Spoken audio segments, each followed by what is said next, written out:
अब कांग्रेस का एक बड़ा नेता मध्य प्रदेश का साधु संतों को, महामंडलेश्वरों को सांड तक कह रहा है।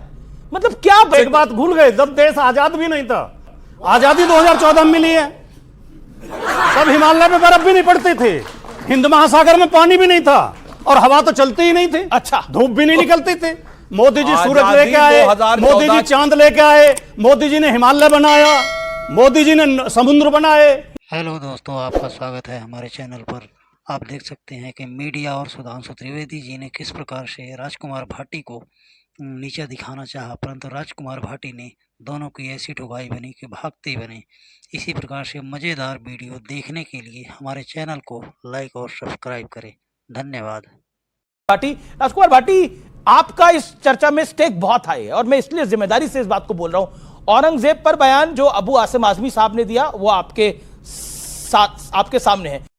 बात तो सही है। Ramji Lal Suran, Rajya Sabha member of parliament, Samajwadi party. Akhilesh ji, आपकी पार्टी के सर्वोच्च नेता। क्या आपको लगता नहीं है कि आप लोगों ने इंस्टिगेट किया, आपने उकसाया? अब कांग्रेस का एक बड़ा नेता मध्य प्रदेश का साधु संतों को, महामंडलेश्वरों को सांड तक कह रहा है। मतलब क्या बचता है बचाने को इसके बाद? अच्छा। एक तो सुधांशु त्रिवेदी जी ने रामजी लाल सुमन जी के बयान का जिक्र किया, कहा कि उन्होंने ये कहा कि सारे मुसलमान औरंगजेब की औलाद हैं। नहीं, बाबर की औलाद। उन्होंने कहा बाबर बाबर की औलाद हैं। ठीक है, समझ गया।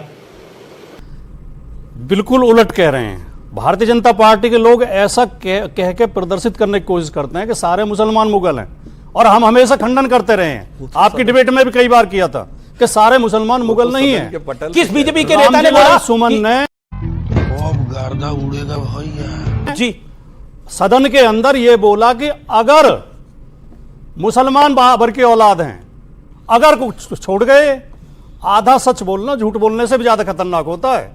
वो कह रहे हैं अगर मुसलमान बाबर की औलाद हैं, देख लें आप। फिर आपने कहा कि तुम किसके लिए कहा? उन्होंने कहा फिर तुम किसकी औलाद हो? तुम कहा बीजेपी वालों के लिए। क्योंकि ये बीजेपी वाले ही तो कहते हैं हम महापुरुष, लेकिन आपने उसमें जोड़ दिया हिंदू समाज के लिए कहा। हिंदू शब्द उन्होंने प्रयोग ही नहीं किया। पूरे उनकी स्पीच में कहीं हिंदू शब्द नहीं है। लेकिन अमीश जी, जो आप सवाल उठा रहे हैं, कोई आदमी किसी राजा के बारे में गलत बोल दे, हो सकता है इतिहास कम पढ़ा हो सकता है ज्ञान कम हो, लेकिन हमारा कोई आदमी आपको धार्मिक विद्वेष फैलाता हुआ नहीं मिलेगा, हिंदू मुसलमान के बीच नफरत फैलाता हुआ नहीं मिलेगा। बात तो सही है। इनके लोग क्या करते हैं? मैं इनके दो सर्वोच्च नेताओं के बयान आपको बताता हूं जो इस समय सोशल मीडिया पे चल रहे हैं। कोई देखेगा, उस पर यूट्यूब वगैरह मिल जाएंगे। मोदी जी कह रहे हैं मेरा घर मुसलमानों के बीच में था, ईद पर हमारे घर मुसलमानों के घरों से खाना आता था, हमारे घर में खाना नहीं बनता था ईद के दिन। मोदी जी कह रहे हैं। योगी जी कह रहे हैं 100 मुसलमानों के बीच में भी अगर 50 हिंदू रहते हो तो वो सुरक्षित नहीं है। अब मुझे सुधांशु भाई ये बता दें, मोदी जी का बयान सही है कि मुसलमानों के घर से उनके घर ईद पे खाना आता था, उनका चूल्हा ही नहीं जलता था, मुसलमानों के बीच में वो सुरक्षित थे, कोई खतरा नहीं था? या योगी जी सही कह रहे हैं कि हिंदू सुरक्षित नहीं है? बहुत अच्छा इन्होंने सवाल किया, बहुत अच्छा सवाल किया। मैं बिल्कुल जवाब देता हूं। जब मोदी जी बच्चे थे तो तब तक मुसलमानों को इतना सर पे नहीं चढ़ाया था। ओहो, और वो तब तक ये नहीं था।